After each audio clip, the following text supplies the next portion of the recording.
90% लोकांना हे माहिती नसेल गाडावरती दाटसर बदाम शेक बनवला कसा जातो. गाडावरती बदाम शेकला क्रीमी टेक्स्चर कसं येतं, ते काय शेवटी घालतात त्यामुळे बदाम शेक एकदम दाटसर आणि क्रीमी असा बनतो. चला जाणून घेऊया गाडावरती बदाम शेकची ही सिक्रेट रेसिपी. नमस्कार, प्रियंका किचन मराठीमध्ये तुम्हा सर्वांचं मनापासून स्वागत. आज आपण करतोय गाडावर मिळतो तसा बदाम शेक. बदाम शेक करण्यासाठी सुरुवातीला आपल्याला 20 ते 25 बदाम भिजलेली घ्यायचे आहेत. हे बदाम मी रात्रभर भिजत ठेवली होती आणि पहा आता मस्त भिजलेली सुद्धा आहेत.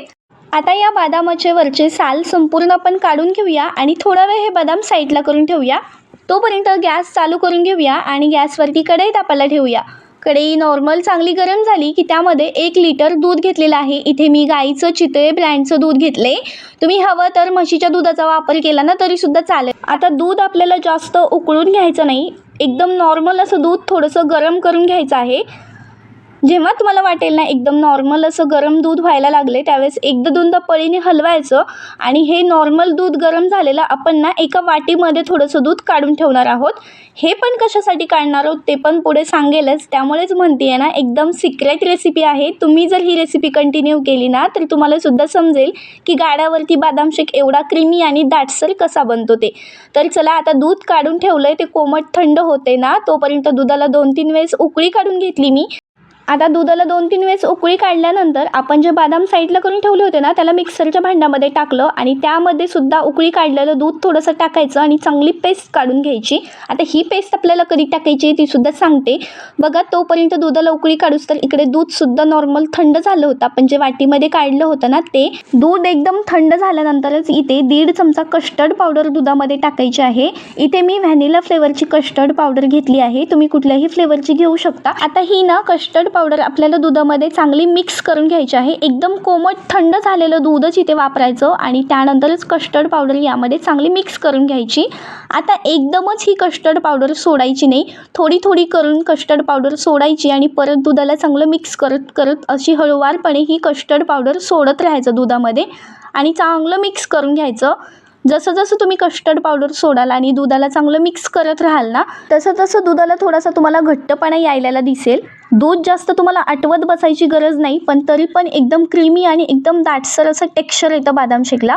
तर आता केसरसुद्धा असेल अवेलेबल तर केसरसुद्धा घाला, केसरने कलर खूप छान येतो बदाम शेकला, पण माझ्याकडे नव्हता म्हणून ते मी स्किप केलेलं आहे. त्यानंतर तुम्हाला गोड जितपत आवडतं त्यानुसार साखरेचं प्रमाण कमी जास्त करा. साखर टाकून थोडा वेळ साखर विरघळेपर्यंत चांगलं मिक्स करून घ्यायचं आणि शेवटला काय टाकतात तर बदामाची पेस्ट शेवटला टाकल्यामुळेच एकदम क्रीमी असं टेक्स्चर येतं बदाम शेकला आणि एकदम तो दाटसर असा व्हायला लागतो. हीच आहे खास त्यांची सिक्रेट पद्धत. ते काय करतात दाटसर आणि एकदम क्रीमी बदाम शेकचं टेक्स्चर येण्यासाठी शेवटला बदामाची पेस्ट टाकतात, त्यामुळेच त्यांचा बदाम शेक एकदम क्रीमी आणि दाटसर असा बनतो. आपण ज्यावेळेस गाड्यावरती बदाम शेक प्यायला जातो ना त्यावेळेस आपल्याला वाटतं की यांचा बदाम शेक एवढा क्रीमी आणि दाटसर कसा असतो बरं, ते काय टाकतात आणि कोणती सिक्रेट पद्धत वापरतात, तर ते तुम्हाला मी आज सांगितलेलं आहे. तुम्हाला शब्दात मी सांगू शकत नाही एवढा भारी अप्रतिम हा बदाम शेक बनतो ना. तुम्ही कधी ही रेसिपी बनवली ना तर नक्की या पद्धतीने बनवा.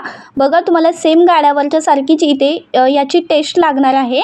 तर पहा आता मी छान बदामाची पेस्ट टाकून थोडंसं दूध आटवून घेतलं. थोडंसंच आटवायचं, जास्त नाही आटवायचं. त्यानंतर आता आवडीप्रमाणे इथे ड्रायफ्रूट्स टाकायचे आहेत, जसं की मी काजू बदाम आणि पिस्ताचा वापर केला आहे. तुमच्याकडे जेवढं अवेलेबल असेल तेवढं घातलं तरी पण चालेल किंवा नाही घातले ड्रायफ्रूट्स तरीसुद्धा चालेल. आता ड्रायफ्रूट्स टाकून चांगलं मिक्स करून घेतलं. आता एक 5 मिनिटं चांगलं आपण असंच हलवून घेऊया, म्हणजे एकदम दाटसर आणि क्रीमी असं त्याचं टेक्स्चर यायला लागेल. तर तुम्ही कन्सिस्टन्सी बघू शकता, इथपर्यंत तुम्हाला याची कन्सिस्टन्सी ठेवायची आहे. जर तुम्ही आत्ताच जर थोडंसं घट्ट केलं ना तर मग फ्रीजमध्ये जेव्हा ठेवाल आणि प्यायला घ्याल ना तेव्हा खूपच जास्त घट्ट होऊन बसेल.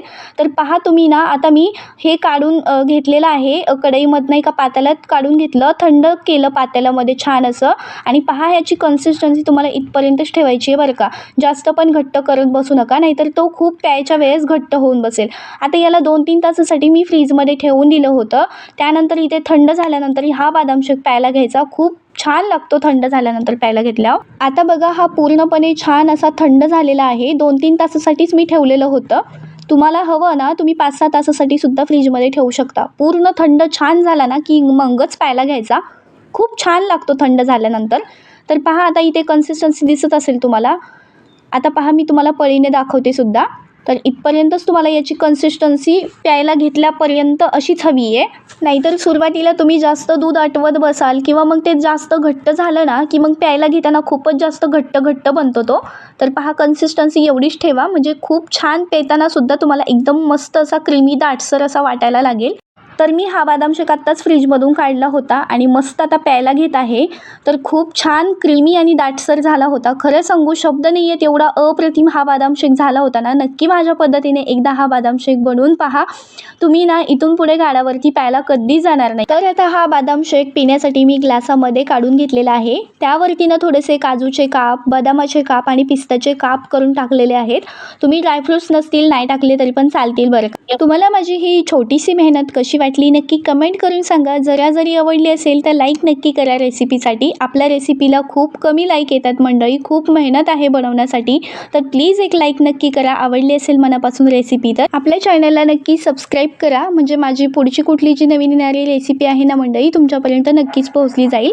सोबत बाजूचं बेल आयकन प्रेस करून ठेवा, म्हणजे नोटिफिकेशन पुढच्या रेसिपीचं तुमच्यापर्यंत लगेच पोहोचलं जाईल. चला तर मग इथेच थांबते. भेटते का पुढच्या युनिक आणि भन्नाट रेसिपीसोबत. तोपर्यंत मंडळी स्वतःची काळजी घ्या, मस्त खा, स्वस्त राहा आणि मेन म्हणजे हसत राहा. धन्यवाद.